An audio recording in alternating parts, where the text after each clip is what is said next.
If your life were a book and you were the author, how would you want your story to go? And this is your life.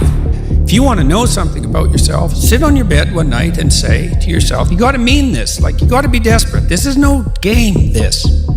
It's like, my life is not everything I want it to be, and perhaps it's not everything that I need it to be. And by need, I mean my life is so unbearable that the suffering that's attendant upon that is make me nihilistic, cynical, bitter, resentful, homicidal, genocidal, unable to have a good relationship, prone to punish people for their virtues because of my jealousy, driving the proclivity to see evil everywhere except within my own heart. Like, these are problems, man.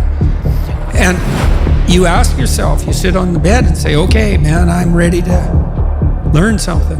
Like, what's one thing I'm doing wrong that I know I'm doing wrong, that I could fix, that I would fix? Nothing is permanent.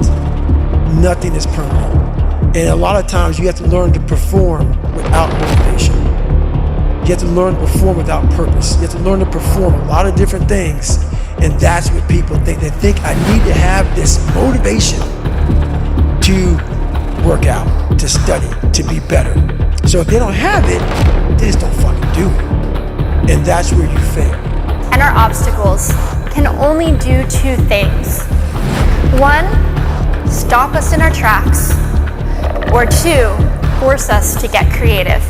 Sooner or later, you've got to bet on you. You believe in everybody else, you clap for everybody else, you support everybody else, you're baking cakes and making cookies for everybody else.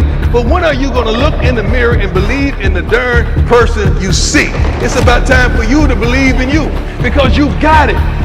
You got it. You just got to bring that thing that's on the inside out. So when I went to the combine, I already knew what I had. It was just time for me to show the world. And that's what I did. I've learned that borders are where the actual ends, but also where the imagination and the story begins.